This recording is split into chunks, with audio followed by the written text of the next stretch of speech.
আসসালামু আলাইকুম ওয়া রাহমাতুল্লাহি ওয়া বারাকাতুহু। আলহামদুলিল্লাহ ওয়াসসালাতু ওয়াসসালামু আলা রাসূলিল্লাহ ওয়া আসহাবিহি ওয়া আহলি বাইতিহি ওয়া মাওয়ালা। প্রিয় দর্শক, শুভেচ্ছা নিন। কে না চায় আল্লাহ পাকের প্রিয় হতে, মানুষের কাছে বিশ্বাস অর্জন করে ভালোবাসার পাত্র হতে? মানুষ যেন তাকে অনেক ভালোবাসে, এটা সবাই চায়।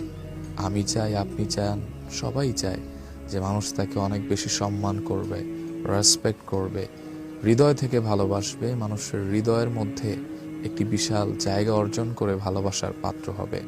মানুষের হৃদয়ের মণিকোঠায় যেন তার জন্য একটা জায়গা থাকে, এটা সবাই প্রত্যাশা করে।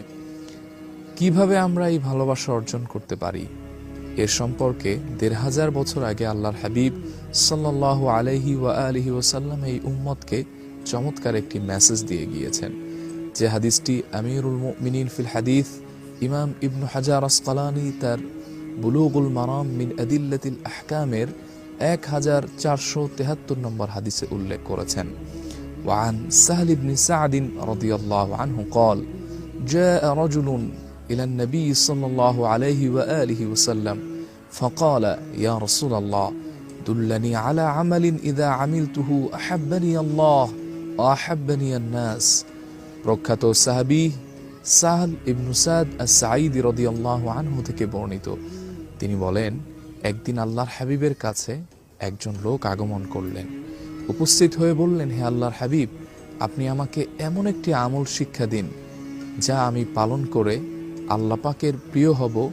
যে আমলের কারণে আল্লাহ পাক আমাকে ভালোবাসবেন, ঠিক তেমনি ভালোবাসবেন মানুষেরাও, আল্লাহ পাকের বান্দারাও। আল্লাহর হাবিব বললেন, ইজহাদ ফিদ দুনিয়া ইউহিব্বুকাল্লাহ। তুমি দুনিয়ার প্রতি আসক্তি ছেড়ে দাও, দুনিয়ার প্রতি অনাসক্তি অর্জন করো।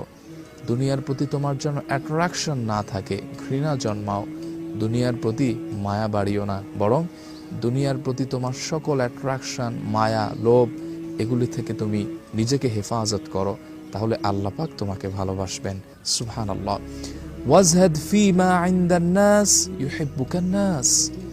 এবং মানুষের কাছে যা আছে সেগুলির প্রতি তুমি মায়া উঠিয়ে নাও, অর্থাৎ মানুষের কাছে ধন সম্পদ, গাড়ি বাড়ি যা আছে, টাকা কড়ি, অর্থ, এগুলির প্রতি তুমি আসক্ত হইও না, বরং তুমি নিজেকে সেভ করো। তোমার যেন লোভ লালসা এগুলির প্রতি কাজ না করে, বরং তুমি এগুলি থেকে নিজেকে বিরত রাখো। নিজের হৃদয়ে এগুলির প্রতি ঘৃণা রাখো। নিজেকে এই সম্পদের দিকে ঝুঁকিয়ে দিও না, তাহলে মানুষ তোমাকে ভালোবাসবে। সুবহানাল্লাহ। রাওয়াহু ইবনে মাজাহ ওয়া সানাদুহু হাসানুন সাহিহ।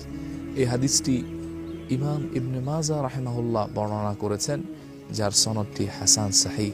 তাহলে কাজ কিন্তু বেশি নয়, মাত্র দুটি। একটি হচ্ছে দুনিয়ার প্রতি আসক্তি ছেড়ে দিতে হবে, ঘৃণা আনতে হবে। দুনিয়ার মায়ায়, দুনিয়ার প্রেমে পড়া যাবে না, বরং দুনিয়া থেকে নিজেকে সেভ করতে হবে। দুনিয়ার অ্যাট্রাকশনকে বর্জন করতে হবে, ডিনাই করতে হবে দুনিয়ার এই হালচালকে। আর দ্বিতীয় যেটি করতে হবে, মানুষের সম্পদের প্রতি লোভ লালসা রাখা যাবে না, ঈর্ষা করা যাবে না, বরং নিজেকে আখিরাতমুখী করতে হবে। কারণ মুমিন যে, সে দুনিয়ার চাইতে আখিরাতের জীবনকেই প্রাধান্য দেয়। আসুন এই দুটি কাজ আমরা বর্জন করি, আল্লাহ পাকের প্রিয় হতে চেষ্টা করি। আল্লাহ আমাদের সবাইকে কবুল করুন, এই প্রার্থনায় বিদায় নিচ্ছি। আসসালাম।